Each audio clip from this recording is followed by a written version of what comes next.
Chapter 7. The Fated Person and the Dwarves. As Rimuru approached the gates of Dwarden, he braced himself for a tiring process. But to his surprise, it was simpler than he had hoped. Even the guard handed him his entrance token with a warm smile, as if welcoming him into a safe house. Remember, you need to keep this with you at all times. Otherwise, you might get in trouble. If you need a place to stay, then feel free to follow us, the kobold offered. Thank you, mister.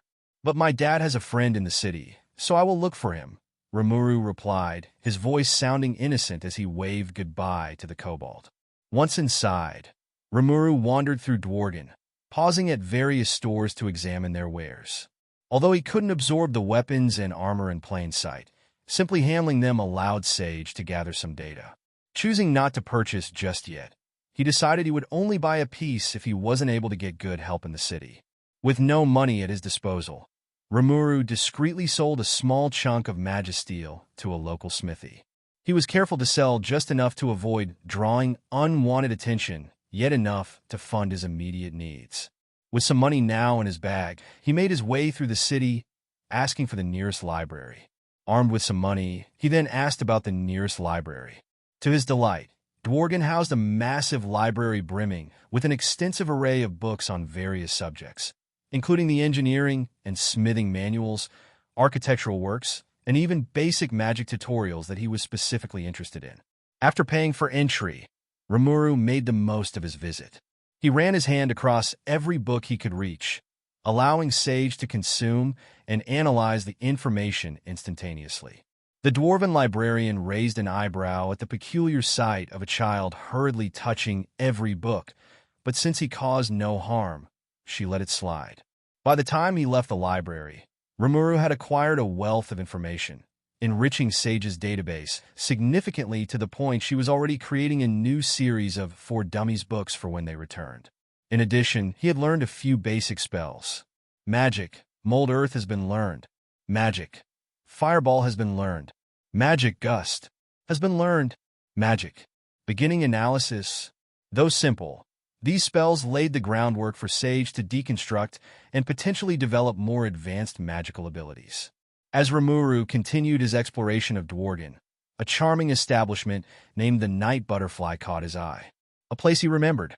Drawn by the sweet, inviting aromas and the lively chatter, he decided to step inside. The bar was bustling with an array of patrons, but notably filled with elf girls ranging from mature to youthful, each adding to the vibrant vibe of the venue. However, what truly surprised him was the sight of a group of familiar dwarves, visibly drunk and injured. One was notably missing an arm, and the others bore various injuries. Wait, the Armosaurus in the mines? Correct. Due to our first diversion in the Ogre Village, we were not here during the disturbance in the mines. This is all according to calculations. The former commander of engineering should have lost his smith's license and is without purpose at the moment.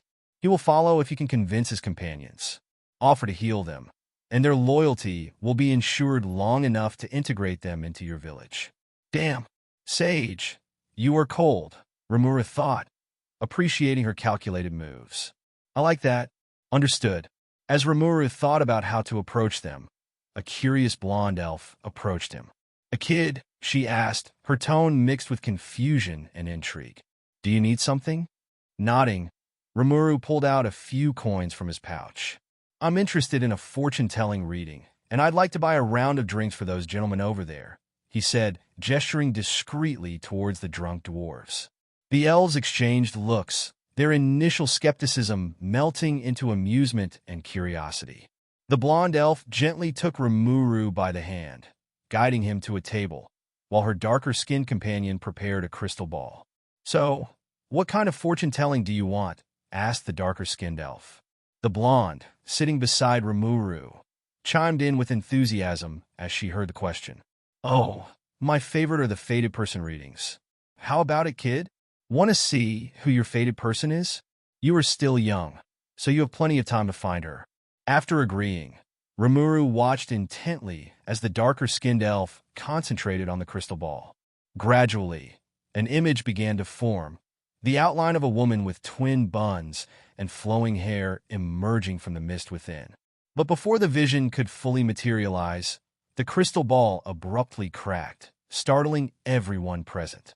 Ah, I'm sorry. I don't know what happened. We can try again if you'd like. I have another crystal ball in the back, the elf suggested, her voice tinged with concern. No, don't worry. It's not important, Rimuru replied dismissively, his attention quickly shifting as he noticed the dwarves preparing to leave. While curious about the incomplete vision, he recognized the need to focus on his primary mission. He subtly followed the drunken dwarves as they staggered into a small smith shop marked closed. Utilizing shadow movement, Rimuru slipped into their shadows and discreetly entered the shop behind them. Inside, the dwarves collapsed onto a couch, their faces filled with defeat. Hey, Kaijin, how long until we get kicked out?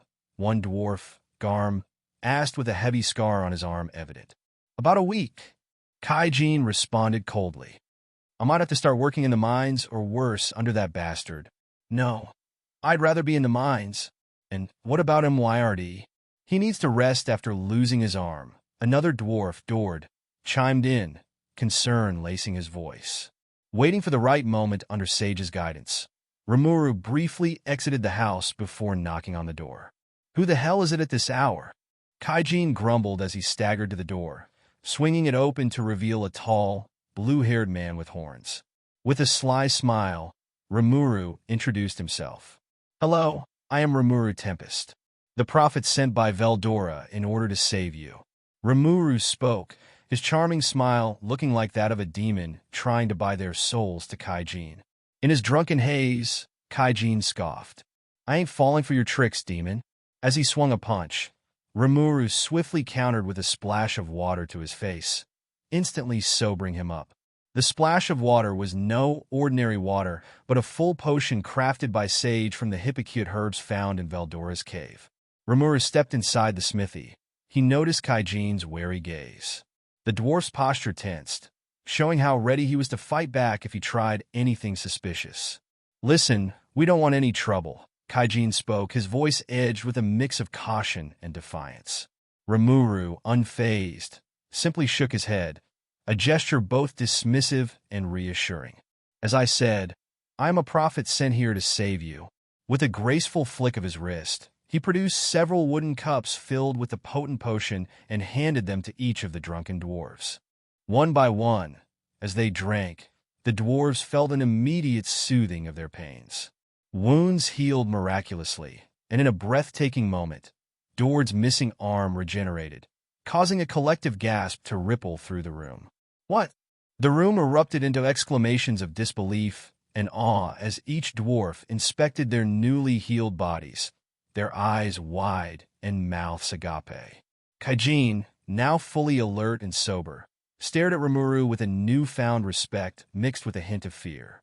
Oh, what are you? He stammered, struggling to grasp the reality of the miracle he had just witnessed. Rimuru smiled, his expression kind yet underscored by an undeniable authority. I am Rimuru Tempest. I plan to build a great empire, one where each of you will have a significant role. This is but a sample of what I bring to my allies. I need the help of experts like yourself. Rimuru spoke, moving to pick up a weapon from a shelf as he analyzed it. Confirmed. The quality of the weapon far exceeds the ones found in the other stores. The dwarves exchanged looks, their skepticism melting away to tentative hope. Rimuru's offer hung in the air, filled with promise and the potential for a new beginning.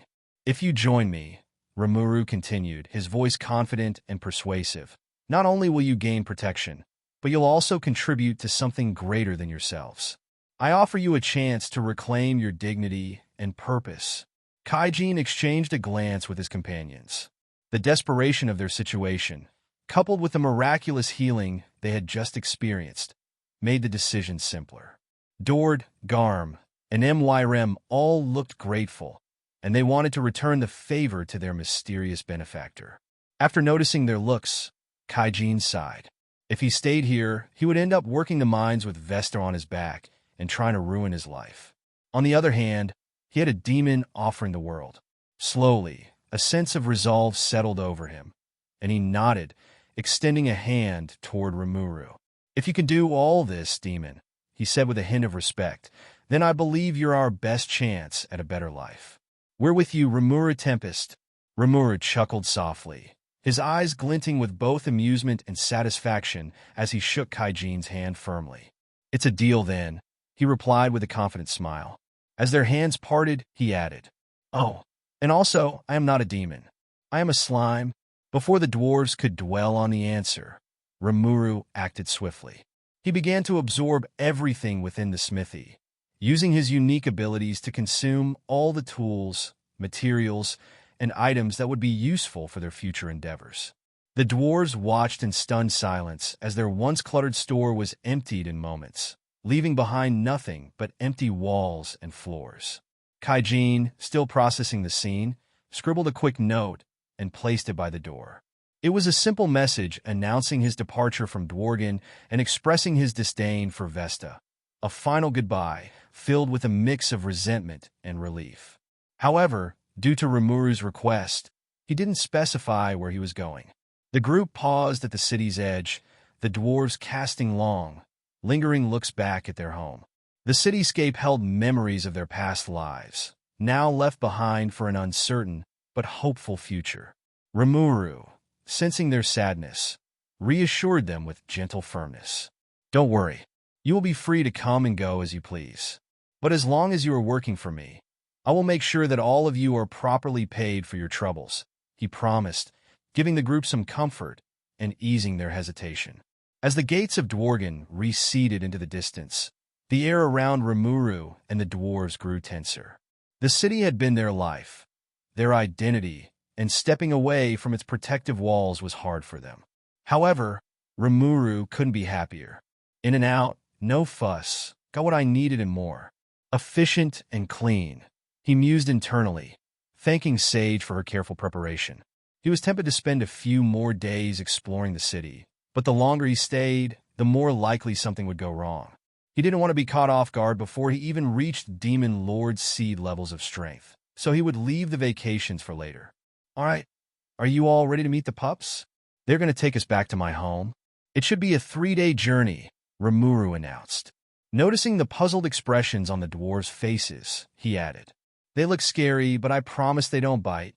With hesitant nods from the group, Rimuru gave a sharp whistle.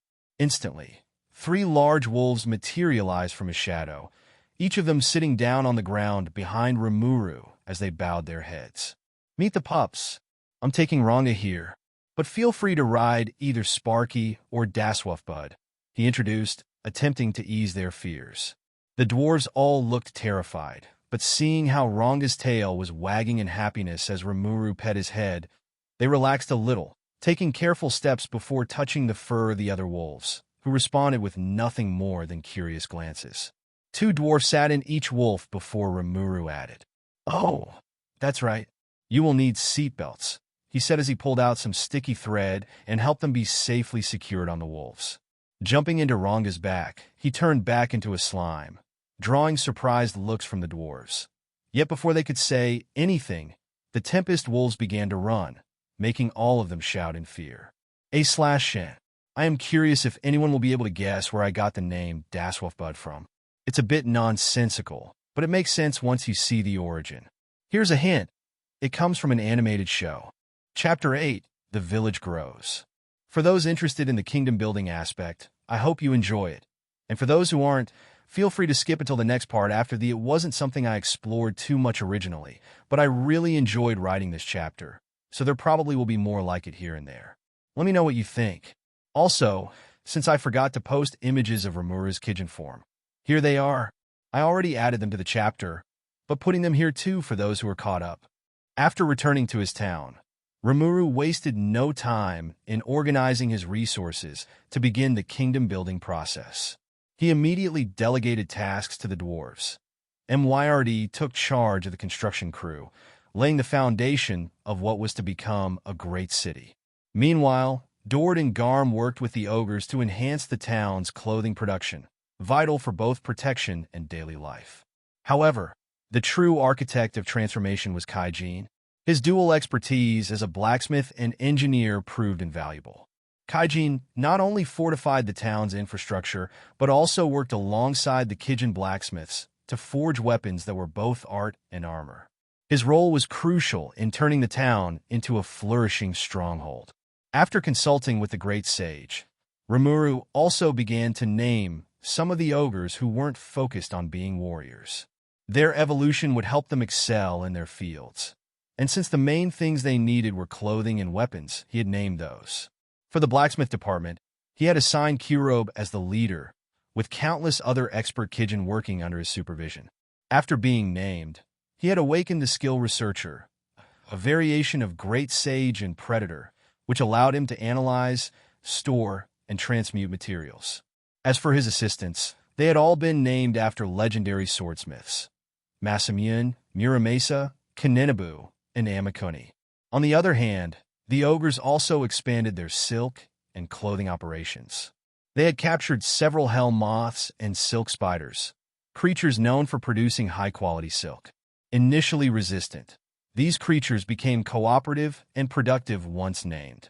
Leading these groups were Silk, leader of the evolved ghost spiders, and Mothorella, overseeing the evolved Hades moths.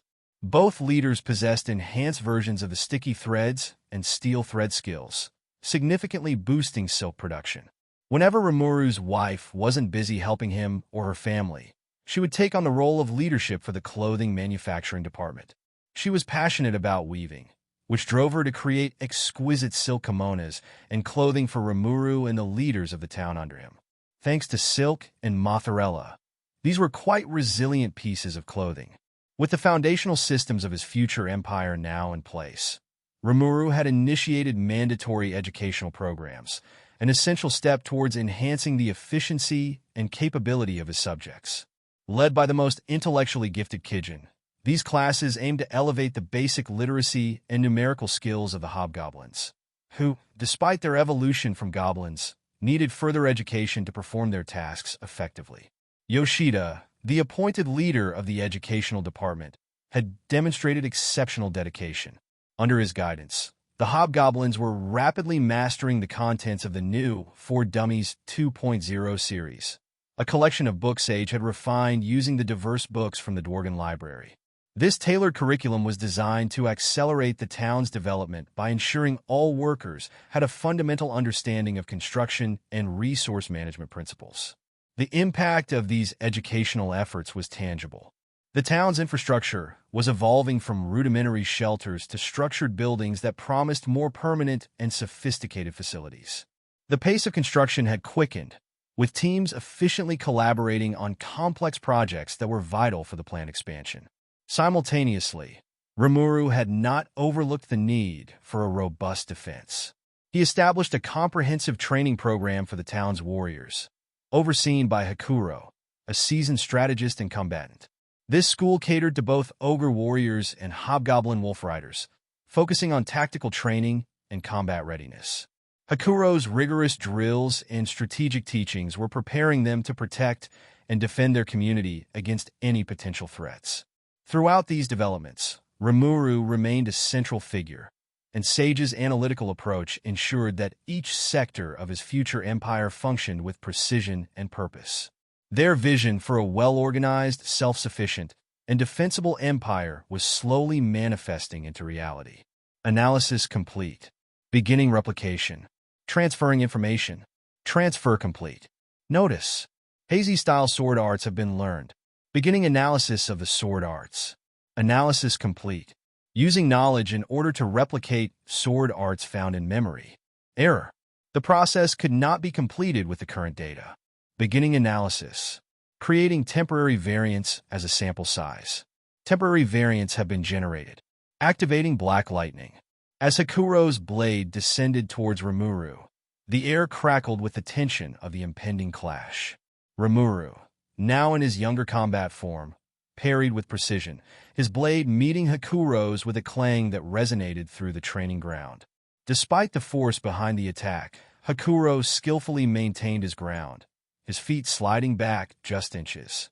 Jumping back to evade another aggressive slice, Rimuru observed Hakuro's technique with a calculating gaze.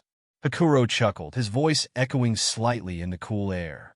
So this is the terrifying learning capabilities that the princess and Cheyenne spoke so much about. Lord Rimuru, please show me the extent of your mastery.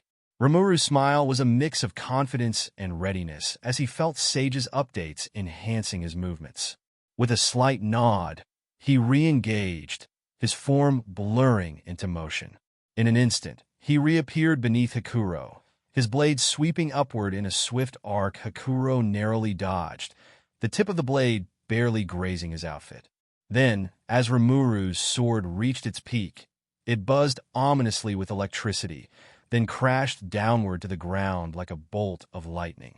The moment Hakuro felt the sword charge with lightning, an eye in the middle of his forehead immediately opened, the world slowing down around Hakuro as he took in a deep breath and used a slash of his own. When their swords clashed again, a burst of wind pressure exploded from the point of contact, forcing Hakuro to sidestep swiftly. He squinted against the gust, the weight of Rimuru's strike pressing against him. Flowing water slash, Hakuro whispered, focusing intensely as he moved fluidly, his third eye widening to capture every micro-movement. Updating Sword Arts Database. Integrating Ogre illusion magic with current combat techniques. The battlefield seemed to freeze as Hakuro's blade aimed for Rimuru's neck, his form a blur of motion and intent. However, as his sword was about to connect, Hakuro's instincts told him something was wrong. Rimuru hadn't moved, yet Hakuro felt he was no longer there. A trick of illusion, masterfully executed. Following his instincts, Hakuro changed the path of his attack and felt like his sword collided with an invisible blade, causing it to shatter into pieces. Great Sage Sword Art ver.1.22474487139 has been generated. Analysis ongoing. Enhancements to combat techniques will be integrated based on continued data collection. Hakuro, his forehead's third eye slowly fading, looked up to find Rimuru, not a scratch on him. The old warrior's face broke into a respectful smile as he bowed slightly. Lord Rimuru, your prowess is truly beyond the ordinary, Hakuro acknowledged, his voice carrying a mixture of awe and respect. Around them, a crowd of ogres, tempest wolves, and hobgoblins erupted into cheers, with Cheyenne at the forefront, her voice loud and clear. Having evolved into a Kijin, her keen senses had allowed her to track the swift movements of the duel, and her excitement was palpable. Her eyes sparkled with admiration and pride as she watched Rimuru command the field with such mastery. Rimuru scanned the crowd, his expression one of mild satisfaction as he sent a wink to the purple-haired Kijin. Thank you for your lessons, Hakuro. I look forward to our next training session. Hakuro simply let out a chuckle as he nodded his head. It seems my old bones are going to have to start working harder than ever if I want to keep on being a proper combat partner for you, Lord Rimuru. Turning to address the gathered warriors, Rimuru's voice rang with authority. Today's display is just the beginning. Each of you will have the opportunity to enhance your capabilities. All of you will be the guardians of our future empire, so you all must work hard to protect the home that we have built. The crowd responded with renewed cheers, motivated by Rimuru's short speech. Cheyenne, still buzzing from the excitement, moved closer to the front, her eyes never leaving Rimuru. Lord Rimuru, when is the next training session? She called out, eager to be part of the next challenge.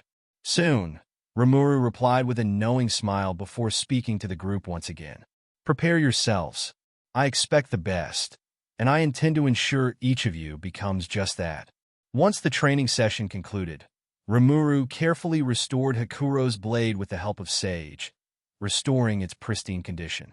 As he walked away, the clang of metal resumed behind him as the assembled warriors resumed their drills, spurred on by the day's lessons and demonstrations. Approaching the path back to his office, Rimuru was greeted by his wife, who approached with a tender smile, holding a wet towel and refreshments, a thoughtful gesture amidst the day's efforts. As she dabbed at his forehead to wipe his non-existent sweat, a playful chuckle escaped him. Any updates from Sui? Rimuru asked, accepting a snack and savoring the simple pleasure of a momentary break. Yes, he's been monitoring the orcs. They're moving towards our old location, just as you predicted. About 10,000 to 15,000 are advancing, with the main horde of around 200,000 directed towards the lizardmen swamps, she reported, her voice steady despite the alarming numbers. Rimuru nodded, his mind racing as he began to plan for the future. 200,000 orcs, Rimuru muttered as he walked. That was a lot of mouths to feed, a little too many if you asked him. Right now, with their current population of around 1,400 people, they were making a lot of progress and didn't have to worry about supplies. But the more the people expanded, the more of a hassle that would be. Though every downside came with an upside, that many workers would ensure that their building progress would go up at least 100 to 200 times faster. Is there any news about the Dryads? We need to establish massive farms to support our growing numbers, Rimuru asked, his voice carrying a hint of urgency as he discussed the expansion plans. Not yet, his wife replied, her expression tinged with concern. That's fine. Let's proceed with laying out the farm plots. Inform Rigurd and the other leaders to meet me tomorrow. I've developed a potent fertilizer from the hypocrite herbs, which should enrich the soil significantly once we finalize the locations. Rimuru detailed his plan, with his wife nodding and absorbing all of the information carefully. As he spoke, his demeanor shifted to something more grave. Also, ask your brother to assemble a dedicated scout team. We're on the hunt for our strongest weapon, he said, the weight of his words hanging in the air. His wife, sensing the seriousness, mirrored his seriousness. Yes, Lord Rimuru. What should the scouts be on the lookout for? Bees and honey. The simplicity of the answer brought a moment of confusion to her face, prompting Rimuru to explain further. Trust me, that will be necessary in order to tame a demon lord.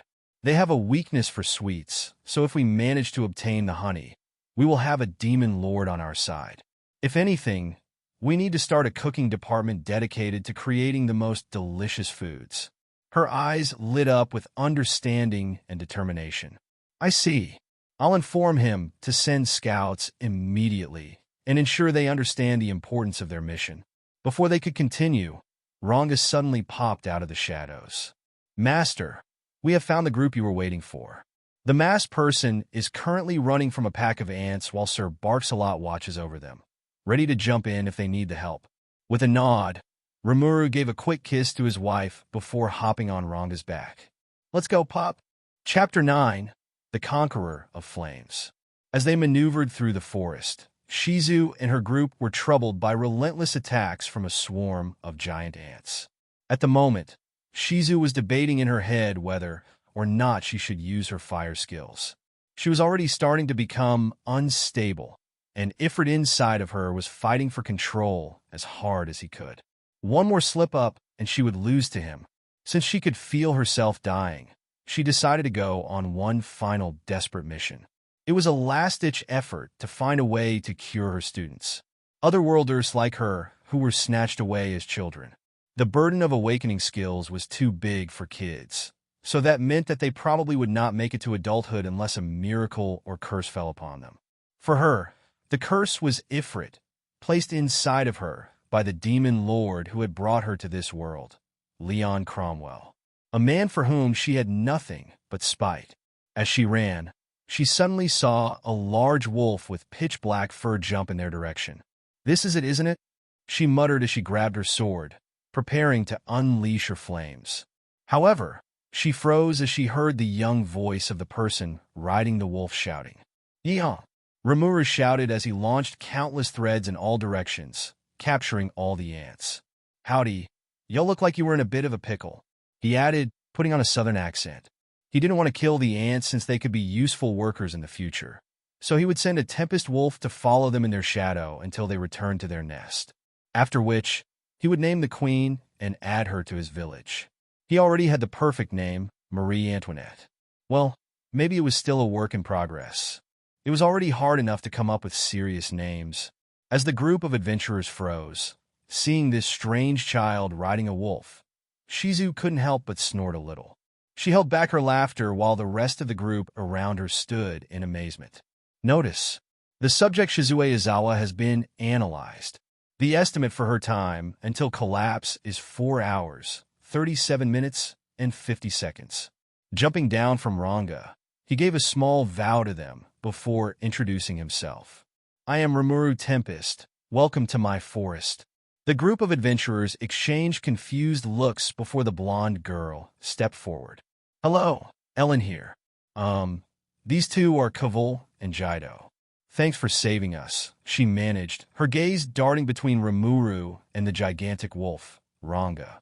After a brief pause, she added, "Oh yeah, and this is Shizu." They all greeted Rimuru and then turned their attention to the gigantic wolf by his side, who wagged his tail happily as Rimuru petted his head. "Come on, everyone. You all look tired.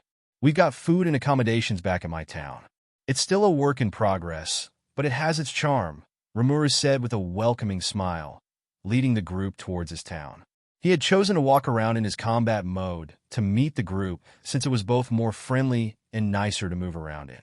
Though he was enjoying using his older body, the slight delay in his movements was starting to get with him after spending so much time practicing with Akuro.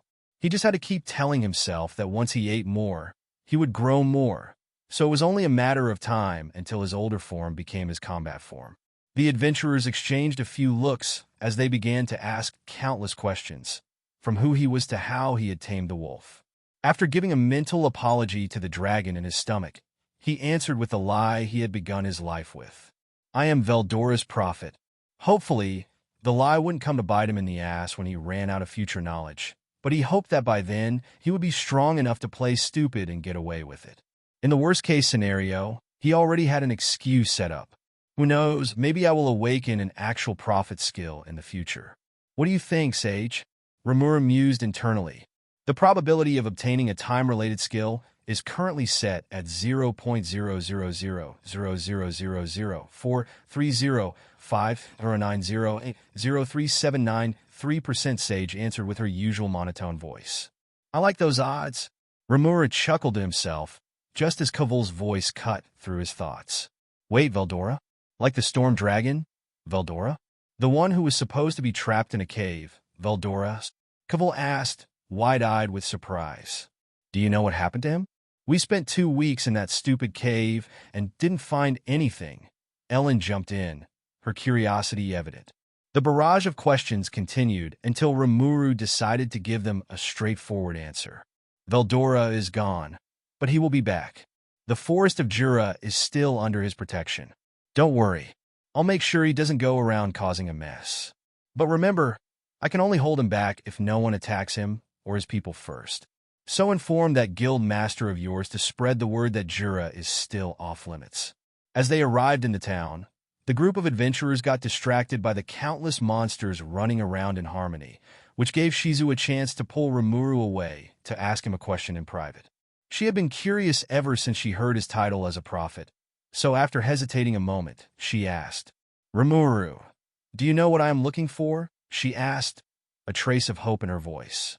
With a slight smirk, Rimuru looked at her before answering. "Leon Cromwell, and someone who can save your students." "Which would be Ramiris, the fairy queen."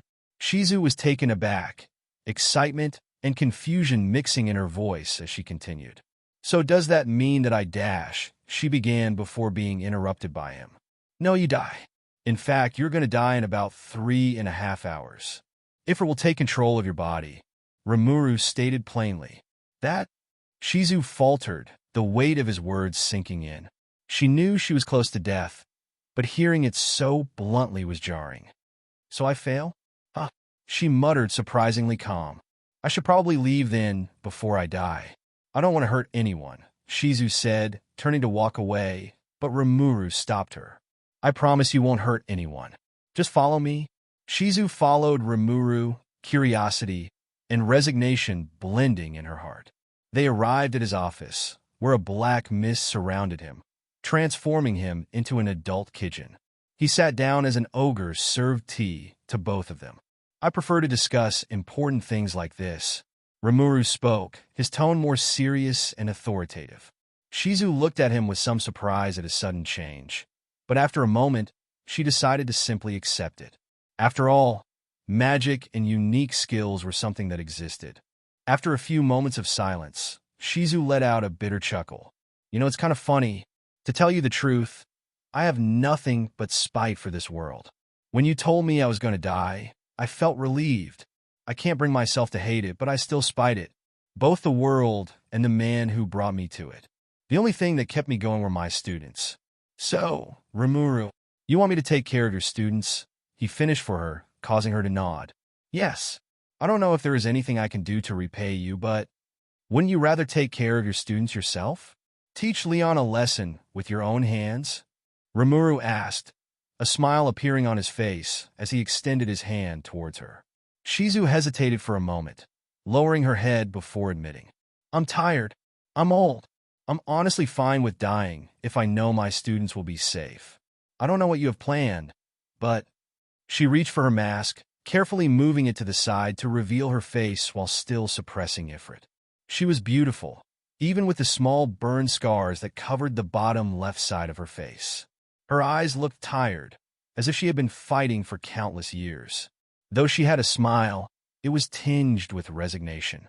I'm tired. Rimuru, if you can help my students dash, Shizu began again, but Rimuru interrupted. 1 year. Ah, Shizu asked, taken aback. I will give you a new chance at life, and you will serve me for 1 year. After that, if you still decide that you want to die, I will kill you myself. But in this 1 year, I will make sure that your students are safe. What do you say? Rimuru offered. To be honest, Rimuru had many reasons for helping her. She could keep Hinata from becoming a problem, serve as a strong ally, and her status as the conqueror of flames could help him gain influence with humans. And while he also felt a bit sorry for her, he wanted to keep his emotions in check when making decisions, but he was willing to make an exception for someone who could be so beneficial to his plans. Shizu looked at him, processing his words. The offer was tempting, a chance to see her students one last time and ensure their safety personally. Her resolve wavered as she considered his offer. After being silent for a few more moments, she asked, Rimuru Tempest, the prophet of Veldora, do you see me defeating Leon Cromwell? There was a glimmer of hope in her voice. A devilish smile appeared on Rimuru's face as he answered, I see one thing for the future. If you work with me, you will be strong enough to wipe the floor with him in time. I swear that on Veldora's name. Rimuru's smile wavered slightly as he felt a slight discomfort in his stomach, but he maintained it. He mentally apologized to his buddy, pal, friend, fellow brother, and amigo. Shizu chuckled slightly before falling silent. 1 year. Huh, she muttered, considering her options. How much time do I have left? 1 hour, 22 minutes, and 44 seconds. Moving your mask to the side actually lowered the time you had left, Rimuru explained, causing her to chuckle slightly as she stood up. 1 hour, she muttered, pacing slightly across the room. I was ready to die just a few hours ago, but now I am hesitating. Isn't that a bit stupid? She chuckled to herself. Can we take a walk? I want you to tell me when there are 10 minutes left, Shizu requested, placing the mask back on her face to gain as much time as possible. Nodding, Rimuru stood up and joined her. They began to walk through the city, observing the countless monsters working in unison to build the town. They all had happy smiles on their faces as they waved at the pair. Shizu began to notice just how many people were working nonstop while looking happier than ever. As they walked, a little ogre girl excitedly ran up to them, holding a basket. Lord Rimuru, look at the potatoes we were able to grow. My mom brought some home, and they are delicious, so I wanted to give you one as a gift. The little ogre beamed as she handed a small potato to him. Rimuru ruffled her hair, causing her to giggle before turning to Shizu. Here, you can have one too. The little girl handed a potato to Shizu before running off with a smile to explore the village. Holding the potato in her hand, Shizu looked lost in thought. As they continued walking, countless people ran up to them to share something new that had made them happy, giving their thanks before returning to work. The pair eventually arrived at a small hill overlooking the progress. Shizu gazed down at the bustling town, her expression softening behind the mask. Everyone here seems so happy. You've created something amazing, Rimuru. Rimuru glanced at her, then reminded her of the time she had. 13 minutes left. Shizu fell silent, contemplating her decision. Finally, she looked up at Rimuru with resolve in her eyes. Okay, I'll make the deal. I will work under you for a year, and you will help me save my students. She lowered herself to one knee, a gesture of loyalty and trust. After seeing how happy everyone in your town is, I'm deciding to put my trust in you, Rimuru. Rimuru placed a hand on her shoulder, nodding. In that case, just close your eyes and relax. Shizu hesitated for a moment before closing her eyes. Rimuru activated his skill, feeling a surge of power as he prepared to save her. Activating the skill Predator. In an instant, Rimuru's body shifted back to that of a slime, enveloping Shizu and placing her in his stomach. They had practiced this countless times with various creatures, so now it was up to Sage to handle the intricate process. Analyzing. Notice. The unique skill Degenerate has been obtained after completing an analysis of the subject Shizu. Notice. Improvement has been discovered in the body rebuilding process. Beginning implementation. Implementation complete. Unique skill Degenerate will now be used to improve the process. Activating Degenerate to separate Shizu's soul and consciousness from the body. Activating Predator to consume the body. Analysis complete. After consuming the body and the Greater Fire Spirit Ifrit, you have obtained the following skills. Summon Greater Fire Spirit. Ifrit summon Medium Fire Spirit. Salamander. Control Flame. Replication. Flame Transform. Ranged Barrier. Fire Spirit Magic. Notice. Activating the new skill Degenerate in Predator to synthesize a new body. Using Shizu's old body to synthesize a new one. Using the consumed Ifrit to synthesize a new spirit. Operation complete. Utilizing the skill Degenerate to synthesize the consciousness and soul with a newly created body.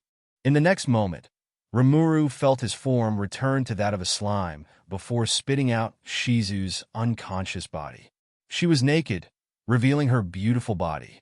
The burn scars that had covered most of her body had vanished, revealing smooth skin like that of a newborn baby because, well, she technically had been reborn. She looked full of vitality as her blood began to flow, her once slightly pale skin gaining a healthy glow. As her eyes fluttered open, Shizu rose, looking at her body with some surprise as she moved her arms. She felt young again, full of life. The exhaustion that had plagued her for years had vanished, replaced by a serene energy. The oppressive presence of Ifrit was gone, replaced with the comforting warmth of a new fire spirit that responded to her will. It felt as though the weight of the world had been lifted from her shoulders. As she ran her fingers over her smooth skin, she couldn't help but let tears of joy spill from her eyes. The scars that had haunted her for so long were no more. Her hands moved to her face, confirming the absence of the burns under her left eye. Overwhelmed by emotion, she sobbed quietly, her tears falling freely. Rimuru returned to his Kijin form as she was starting to cry. As Shizu noticed him, she didn't hesitate. With tears still streaming down her face, she leaped towards him, wrapping her arms around him in a tight embrace. Her naked body pressed against his, but she didn't care. "Thank you, Rimuru," she whispered, her voice trembling with gratitude. "Thank you for giving me a new life." She had been so tired for so long that she had forgotten what it felt like to truly live. Now, she felt a vitality she hadn't experienced since before coming to this world. As Rimuru returned the hug to comfort her, he felt her begin to cry even harder, releasing years of pent-up pressure and sorrow. After a few minutes, she stepped back, realizing for the first time that she had been naked the entire time. A blush crept up her face, and she quickly covered her body.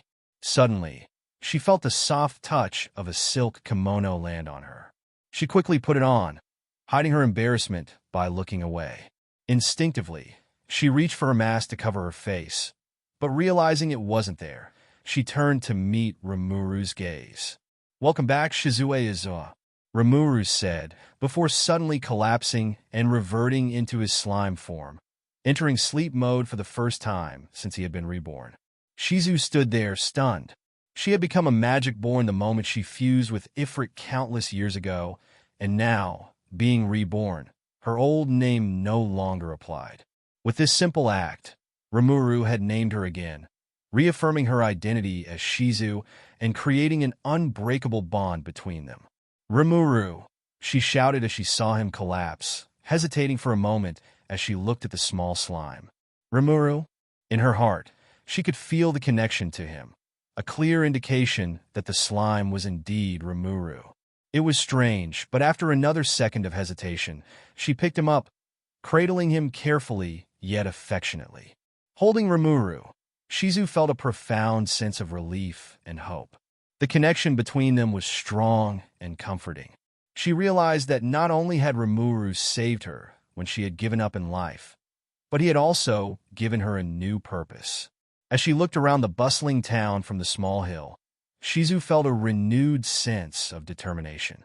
She had a second chance at life, and she would make the most of it by serving Rimuru and protecting her students. She would keep her promise.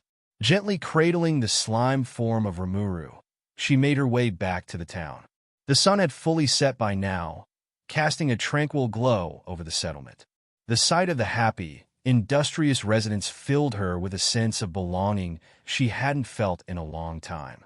It was a strange feeling that only those named by the same person could feel. "Rest well, Rimuru," she whispered, a small smile forming on her lips. "I'll take care of things until you wake up." A/N. In the light novel, Shizu is described as having burn scars that never healed all over her body because of Ifrit. The anime and manga didn't really show it, but when in doubt, I will defer to the light novel. Chapter 10. The New Skills. Entering sleep mode was like falling asleep while still being aware of his surroundings. Rimuru could feel someone holding him as they walked. "Well, hopefully I don't sleep for too long." Understood. Activating the skill Eros. Beginning to draw a small amount of magicules from the person holding you. "Will it have a permanent effect?" Rimuru asked. "Negative. The current rate of absorption has been calibrated in order to assist you in waking up without creating a permanent loss." "Well, that's fine then," he mused mentally before thinking. "So now that we have Degenerate, do you want to do your thing, Sage?" Understood. Sage began, stopping momentarily before answering in a slightly less robotic voice. "Yes, it's all yours. Have fun." Rimuru chuckled internally as the barrage of notifications rang in his head. Control Flame, Control Water, and Flame Transform have all been synthesized. The skills Control Particles and Dark Flame have been acquired. Resist Temperature also evolved into Cancel Temperature. This came at the cost of the Cancel Flame skill. Your resistances have been synthesized with the skill Range Barrier. The skill Multilayer Barrier has been created. Dark Lightning and Control Particles have been synthesized. The skill Dark Thunder has been created. Using the unique skill Degenerate's abilities to synthesize and separate on the skill Mimicry. The skill Universal Shapeshift has been created. Combining the Mimicry skill of Predator with the slime intrinsic skills Dissolve, Absorb, and Self-Regeneration has earned you the extra skill Ultra Speed Regeneration. This comes at the cost of the slime intrinsic skills Dissolve, Absorb, and Self-Regeneration. Ultrasonic Wave, Sense Heat Source, and Magic Sense have been synthesized to create Universal Sense. Poison Breath and Paralysis Breath have been synthesized. Using Control Particles as a base, the skill Particle Breath has been created. This skill can be used to shoot breath attacks with different effects imbued onto them, or a combination of elemental and status effect breath. Sticky Thread and Steel Thread have been synthesized. Using Control Particles as a base, the skill Universal Thread has been created. This skill creates a thread with your resistances and different levels of hardness and/or material. As the constant skill notifications continued to ring in his mind, Rimuru felt himself starting to wake up. He had felt himself being passed around from person to person for some time, so he could only assume that multiple people had shared their magicules with him. The process was faster than he had expected, even with Eros drawing in magicules from those holding him. From his estimations, it had only been a few hours, and Sage's sleep mode would only let him wake up once he had recovered to almost full capacity. The process was surprisingly faster than he had expected, even with Eros drawing in magicules from the person holding him. As he awoke, he realized he was being carried lovingly. "You are awake," a familiar voice said with a smile as she felt him move. The next moment, Rimuru transformed into his Kijin form, standing before his wife. She looked as if she had just emerged from a long, drawn-out fight. But her smile remained bright and reassuring as she saw him.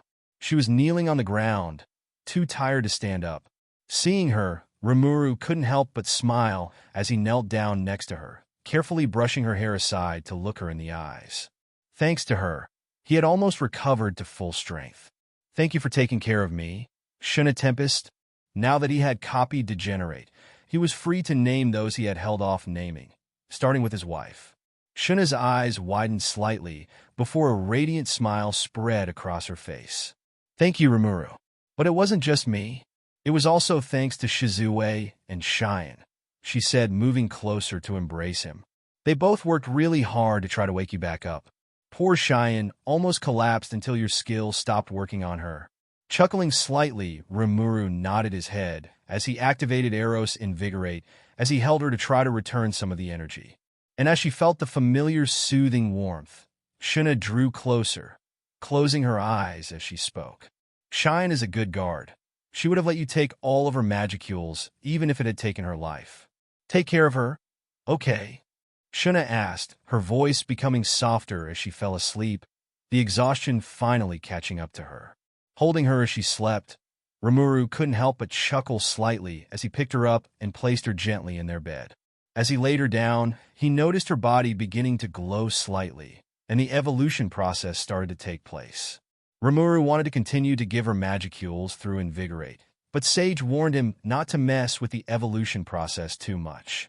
The simple act of giving her a name had already given her all she needed to complete the evolution safely. With that option blocked, he went to check on the two other people who had helped him. He made his way to check on Shizu first, who was also sleeping and glowing slightly as she slept. Sage, what is she going to evolve into? She was just a normal magic born before, no? Notice, due to the incompatibility with Ifrit, her body was locked out of further evolution. Now that the incompatibility problem has been fixed by creating a new fire elemental, she is set to evolve into a flame warden. Nodding in acknowledgement, Rimuru let her rest and made his way to check on Cheyenne. She should have been asleep by now, but as he approached her room, he could hear the sound of restless pacing. I wonder if Lord Rimuru has woken up yet.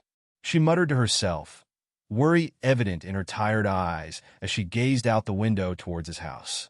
Noticing she was still awake, Rimuru knocked on the door.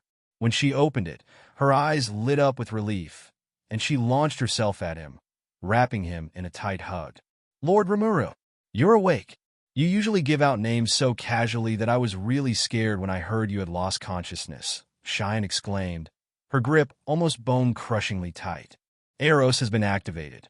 Invigorate is currently at its lowest strength due to the intimacy of the contact. As Cheyenne hugged Rimuru, she felt a wave of soothing warmth course through her body, slowly restoring the magicule she had used to help him wake up. Thanks for taking care of me, Cheyenne. But next time, try not to use as many magicules. I'd rather not see my favorite guard die for no reason, he said with a chuckle, causing Cheyenne to tighten her embrace even more. Lord Rimuru, no reason? If it meant saving your life, then I am more than willing to give mine away. I promised that to you the day you gave me a name. I promised to follow you for the rest of my life. When she finally broke the hug, Rimuru could see the exhaustion etched on her face. She had been on the verge of collapse, staying awake out of sheer worry. Smiling softly, he reached out and gently cupped her face. Take care of yourself, all right? He asked before leaning in and pressing his lips to hers, enhancing the Invigorate skill and rapidly restoring Cheyenne's strength. Cheyenne's eyes widened in surprise, then closed as she fully surrendered to the kiss. The warmth and energy flowing through her is unlike anything she had ever experienced. When they finally parted, her face was flushed, and she looked at Rimuru with a mix of admiration and gratitude. Go to sleep, Cheyenne. We are getting ready for a battle soon, and I need you at your best. I don't want to see my favorite guard looking so tired. Okay. With those words, he turned and vanished into the shadows, leaving behind the sound of a squeal of excitement from Cheyenne. As the next morning arrived, Shuna slowly opened her eyes, finding Rimuru waiting for her with a smile. After evolving into a Kijin, her appearance had changed subtly. Her horns had become narrower, Her skin had lost its slight pink hue, and the markings on her face had vanished. Yet, she looked even more beautiful in the soft morning light. She also felt stronger, sensing 3 new skills within her soul. Analyst, a version of Great Sage without the AI assistant, provided her with incredible analytical abilities. Manufacturer, a variation of Degenerate, allowed her to fuse, separate, and transmute materials. Lastly, Provider, a variation of Eros, enabled her to strengthen others through intimate contact, though it lacked lustful drain. "My dear husband," she greeted with a smile, letting out a gentle yawn as she fully awakened.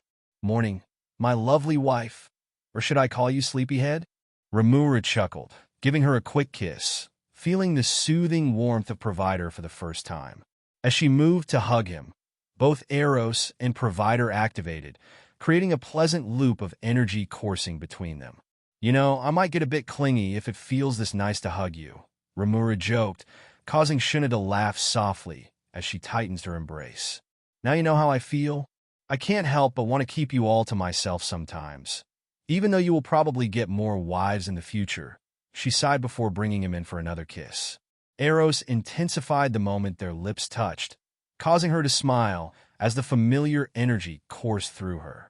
Rimuru pulled her closer, smiling as he saw her slight blush. "You're special to me, Shuna. Nothing will change that. Remember this. You are my first wife and always will be." Hearing Rimuru's words, Shuna felt a surge of happiness. She closed her eyes, savoring the warmth of his embrace and the reassurance in his voice. "So, do I have to start calling Shine Sister now?"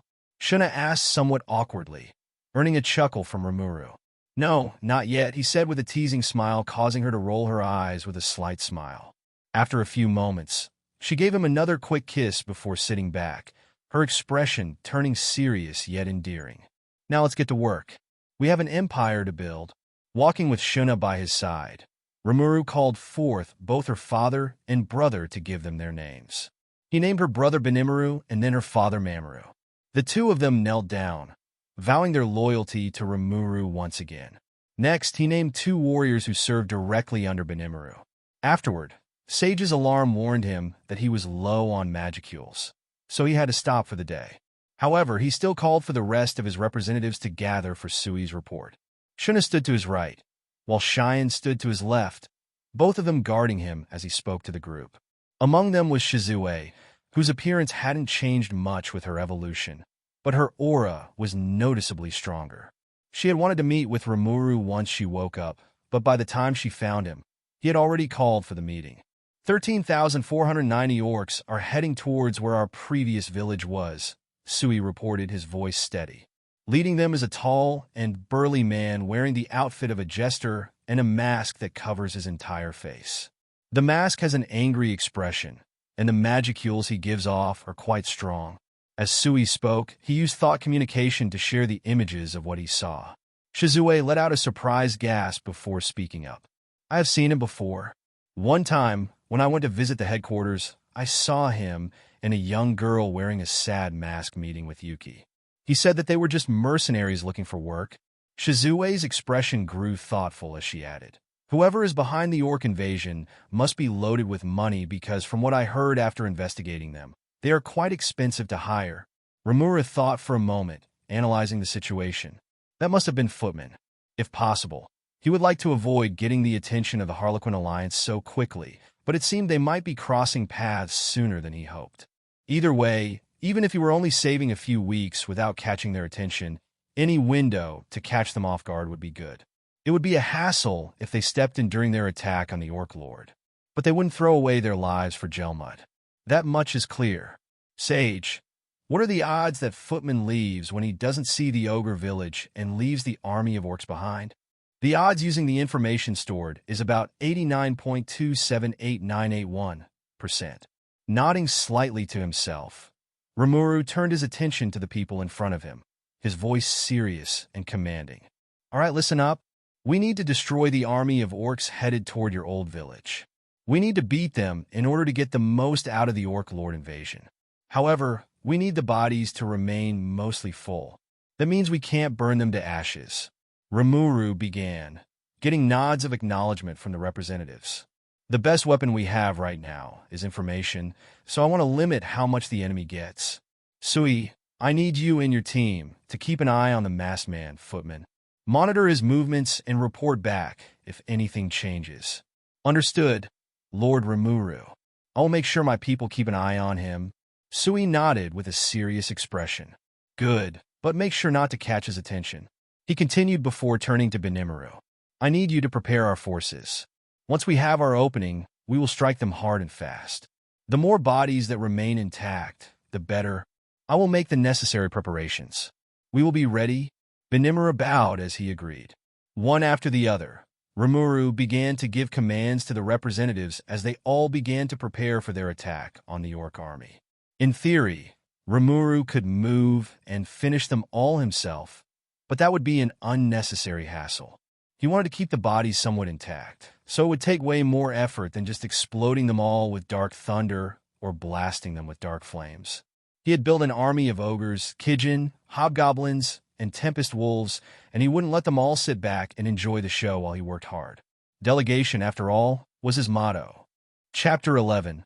The First Orc Army. As a tall, heavy man wearing a frowning mask marched with an army of orcs at his side, he arrived at the designated location. His mission was to oversee the horde of orcs and intervene if necessary as they consumed the ogres. However, upon arrival, he was confused. He had scouted the area before, so he knew he was in the right place. But now, there was nothing. No buildings, no signs of life, and certainly no ogres. Confusion etched across his face. He pulled out an orb to contact his fellow Harlequin, Clayman. Clayman, I don't see anything around here. It's like they vanished, Footman reported, his voice tinged with annoyance and rising anger. Clayman mused for a few moments before responding. Check the area again. Ogres are well known for their illusion magic. If you don't find anything, head back. We don't have time to waste searching for ghosts. I'll send an investigation team later. Sitting in his chamber, Clayman's eyes narrowed as he contemplated the strange event. Normally, he would have been more cautious about such a significant change, but after a moment, his unease dissipated, replaced by a growing irritation. Footman, just get out of there. I don't want you to waste your time. Report back and command the orcs to destroy the place, just in case.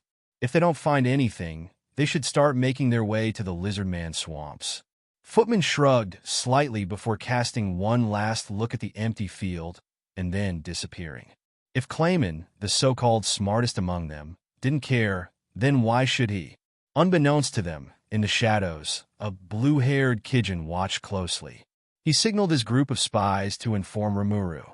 The opportunity they had been waiting for had finally arrived.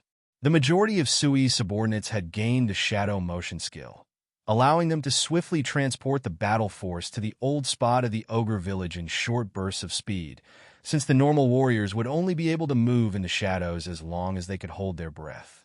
The rest of the groups were led by Tempest Wolf Riders as they rode with speed and precision. Riding on Ronga's back was Shuna, holding onto a slime-transformed Rimuru as they dashed through the forest. In about an hour, the distant sounds of the orcs laying waste to the area reached their ears. Everyone, get ready. I will set the stage for the battle. Once I give the signal, charge in, Rimuru commanded using thought communication. He received mental confirmations from the rest of his battle force before leaping off the moving wolf and transforming into his young Kijin form, complete with 2 bat-like wings on his back. With a powerful flap of his wings, he launched himself forward, flying above the battlefield to observe the countless orcs destroying everything in their path searching for the hidden village. Ha! He mused to himself as he looked at the orcs going berserk under the effects of the starved skill. Rest in peace. He was opposed to senseless killing for the sake of killing, but the lives of the orcs would be used in order to complete his plan.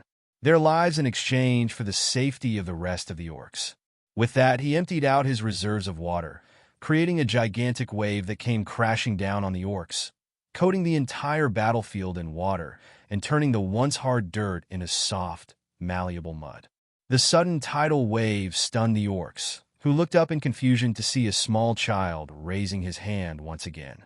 Rimuru's eyes glinted with determination as he used his control particles to make the dirt collapse on itself. The heavy orcs began to sink, struggling to move across the treacherous, muddy battlefield. Now, Rimuru's voice echoed in the minds of his allies.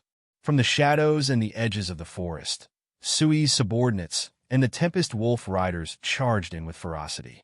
Rimuru led the main force, his blade gleaming as he cut through the disoriented orcs. Cheyenne and Shuna were close behind, each displaying their prowess in combat. Rimuru, with his crimson katana, moved like a whirlwind. His strikes were precise and controlled, severing tendons and killing orcs without excessive damage. Remember, we need them intact. Use their bodies as footholds in order not to sink in the mud. He roared, his blade flashing as he decapitated an orc with a single fluid motion. With a swift kick, he sent another orc crashing to the ground, his blade following through to ensure a swift death. Cheyenne, wielding her massive sword with ease, demonstrated her immense strength. Her blows were calculated, targeting vital points and severing heads and limbs without excessive damage to the bodies. Each swing of her sword was like a controlled demolition, taking down multiple orcs with brutal efficiency. Her battle aura was shining as she let out a joyful shout.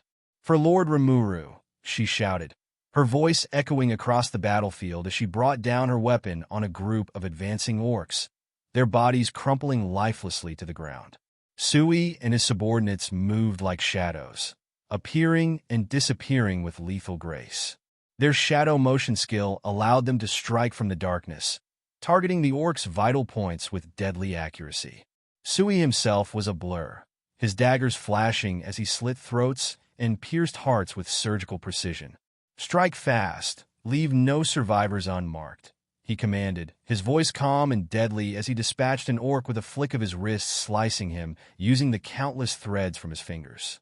The Tempest Wolf Riders, led by Ranga, stormed the battlefield with unparalleled speed. Ranga's jaws clamped down on the orcs, his fangs delivering precise bites that crushed throats and severed spinal cords. The riders, armed with spears and short swords, followed suit, their attacks aimed at vital points to ensure quick and clean kills. Shizu, her flames dancing around her, moved with grace and deadly efficiency. Drawing her blade, she unleashed torrents of fire with each strike, engulfing the orcs in controlled bursts of flame. Ifrit, she called, her voice calm and focused. Her blade cut through the orcs, the flames ensuring that their deaths were swift, but the bodies remained mostly intact. Her mastery over fire allowed her to incinerate only what was necessary, leaving the orcs charred but recognizable. Shuna, her face serene amidst the chaos, wielded her magic with deadly precision. She summoned powerful spells of illusory thunder and illusory ice, striking fear into the hearts of the orcs. "Illusory thunder," she chanted, bolts of ethereal lightning crackling through the air, striking down orcs with pinpoint accuracy. Each bolt left the bodies intact, but lifeless, their hearts stopped by the sudden shock. Though, as its name stated, it was only an illusion, yet it was strong enough to cause the bodies of the orcs to shut down as they felt the illusory lightning coursing through. As Rimuru looked on at the fight, he couldn't help but let out a small sigh. "Well, let's finish this before I start to feel bad," he muttered, dropping down to the ground and only flapping his wings as he drew close to it, charging directly towards an orc general trying to rally his troops. With his sword in hand, he delivered a precise slash using Sage's sword arts. The orc barely had time to react before Rimuru's blade sliced through his armor, felling him with a single, decisive strike. While the army was large, they had been crippled by the mud before they could even react, which left only the massacre that was currently being carried out. The fall of their leader sent a ripple of panic through the orc ranks. Taking advantage of the chaos, Rimuru's forces pressed their attack, overwhelming the disorganized orcs with relentless precision. The battlefield was a coordinated dance of lethal efficiency, each subordinate using their unique skills to kill the enemy while following Rimuru's orders to leave the bodies mostly intact. Within hours, the battlefield was littered with the fallen. The orcs were defeated, and Rimuru's forces stood victorious. 13,490 orcs had fallen in just a matter of hours, with his forces relatively unscathed. To be fair, he had tens, if not hundreds, of rank Akijin fighting for him, and even with their armor and the ravenous skill, the orcs were no match while sinking in the mud. "Good job, everyone," Rimuru said, his voice firm as he looked at his small army. "You all did great in this battle, but don't let that boost your confidence too much. There are countless enemies stronger than this. Countless enemies of Demon Lord strength or above. This is just a warm-up." With those words, he raised his fist to the sky, earning a rally of shouts as his warriors cheered in excitement for the battles to come. "You can start heading back now. Make sure our city is properly protected. I will continue with my preparations for the Orc Lord." As the crowd of warriors began to leave, only a few stayed back. Benimaru, Shuna, Cheyenne, and Shizu. They watched as Rimuru jumped from body to body, consuming one after the other and placing them in his stomach. Notice, using Degenerate to separate the soul from the body, placing souls in storage. You have obtained the following skills: Rallying Cry, Feral Roar. Synthesizing complete, the skill commander's aura has been created. Increase the strength of your allies and weaken your enemies. You have obtained the skill Libido. Increases the chances of impregnation while lowering the loss of magicules upon conceiving the child. Warning: due to the rate of decay, there are only 38 minutes until the souls of the orcs begin to dissipate. Estimating progress and completion. Estimation complete. Requesting permission to take over the consumption process. "Yes," Rimuru replied. With those words, countless clones split off from him, all so weak that they would break from a single slap, but all they needed to do was continue consuming and placing bodies in his stomach. All controlled by Sage, the process became exponentially faster, and after 40 minutes, Sage spoke up again. "Notice, 11,282 souls have been salvaged. The rest have dissipated before they could be placed in storage. Beginning synthesis of all of the bodies of the orcs. Synthesis is in progress. Progress should be completed in 25 minutes. As Rimuru's clones worked tirelessly, the core group observed in awe. Benimaru approached Rimuru, his expression a mix of admiration and curiosity. "Lord Rimuru, what do you plan to do with all these bodies?" Benimaru asked. Rimuru, still focused on the task at hand, glanced at Benimaru. "I'm going to feed them to the Orc Lord," he said with focused eyes.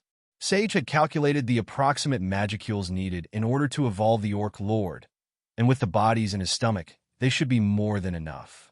Seeing their confused expressions, he continued, "I need the Orc Lord to evolve into an orc disaster for my plans. I know it's risky, but if I want to set up the groundwork for our future, I need to take at least this one risk." Shuna stepped forward, her eyes filled with determination. "Rimuru, we trust your judgment. Whatever you plan, we will support you fully." As they gathered, they suddenly saw a green-haired, ethereal woman appear between them. She had a slight frown on her face as she looked at Rimuru. "I am sorry, but I cannot allow you to strengthen the Orc Lord. I wanted to ask for your help after seeing your fight, but it seems like you are also an enemy of the forest," Treyni, the Dryad, said with a frown. The people around Rimuru raised their swords in defense, with Shizu opening her eyes in shock as she spoke. "A Dryad?" As the tensions began to rise, Rimuru's voice broke through. "Stand down." The moment they received the orders, the Kijin exchanged a few concerned looks before hesitantly lowering their weapons. Approaching Treyni, Rimuru gave her a small bow. "You must be Treyni, the Dryad, servant of the Fairy Queen. I've been trying to reach you for some time now." His words brought a shocked expression from the Dryad, who narrowed her eyes in suspicion. "I am Rimuru Tempest. Veldora's chosen to lead and unite the forest of Jura." Seeing how calm Rimuru looked, Treyni lowered her guard slightly before speaking. "Why do you want to feed the Orc Lord? If you are really chosen by Veldora, then you must know that strengthening an Orc Lord can only make things worse." Rimuru met her gaze steadily. "Charybdis, one of Veldora's children, is set to revive in a few months," he said, causing those around him to frown in recognition of the name. And I need to consume an orc disaster to be strong enough to defeat it. He continued, his voice calm yet resolute. I believe you must have seen my city. You can tell that the people who serve under me all do so with a smile. I don't plan to destroy their futures. Like it or not, they are stuck with me as their guardian. And I will do my best to ensure the monsters in Jura thrive. Treyni's eyes softened slightly as she listened. I have seen your people. Your intentions might be noble, but the risk is great. How can I be sure you can control such a beast? Before Rimuru could answer, Cheyenne stepped forward with a bright smile. It's because he is the prophet. He has probably seen himself on the fight already. With his visions, he will not only protect us, but expand until he conquers the world, unifying it all under his name. Rimuru frowned slightly, his eyebrow twitching at Cheyenne's exaggerated proclamation. But before he could complain, Shizu stepped forward, her voice calm and reassuring. Cheyenne is right. I am a champion of humanity. I have lived as the conqueror of flames for hundreds of years, saving and protecting. After speaking with Rimuru and seeing his town, I am more certain than ever that he wouldn't bring harm to his people. I have seen firsthand what his prophet powers can do, and I assure you they are real. If he says Charybdis is coming, then we must all prepare. Lord Rimuru is like a god among our people, chosen by Veldora to unite and protect the forest. His lineage can be seen by the Tempest wolves that follow him. They all carry the legendary dark lightning from Veldora's time, Rimuru added, his voice filled with conviction. Shuna didn't step forward, but she gave the dryad a charming smile. My dear husband, Rimuru, is our protector and our leader. Once you see him in action, you will not be able to deny that he is the savior of our forest. Rimuru resisted the urge to smack his head. He only had knowledge from the first 2 seasons and a few vague spoilers here and there. The more out of hand it got, the messier things would become in the future. But it seemed he had no choice now. A prophet, Treyni said with a shocked expression, nodding her head as if it all made sense now. You must have been blessed by an elemental of time, haven't you? Do you know the location of our queen? Well, I've made my bed. Might as well lie in it, sage. What were the odds again that I awaken a time skill? Rimuru thought as he made his expression turn serious. 0.00004305090803793% Sage answered immediately. Am I crazy, or is it higher than before? Rimuru asked mentally, but before Sage answered he spoke up. I have indeed seen a vision of Ramiris, the Queen of Spirits. I saw the dwelling of spirits. And if the future continues as I have foreseen, you two will soon be reunited. Technically, he hadn't lied. He just imagined watching the show as if it were a vision. His words sparked a bright smile from the dryad, an almost fanatical look crossing her face as she knelt down to the ground. I don't detect any lies in your words. You must have truly seen our queen and her home in your vision. Tell me, oh great prophet, what does the future hold? Letting out a few awkward coughs, Rimuru put on a commanding tone. I am sorry, but the more I reveal, the more the future I have seen will change. Treyni looked disappointed, but nodded in understanding. I see. I will trust in your vision, Prophet Rimuru. Please, take care of our forest and its inhabitants. I will, Rimuru assured her. I will inform my sisters about you. They all need to know that the day will come when we are reunited with our queen. For the time being, we will follow your orders, Prophet Rimuru. With those words, Treyni vanished, leaving Rimuru and his companions alone once more.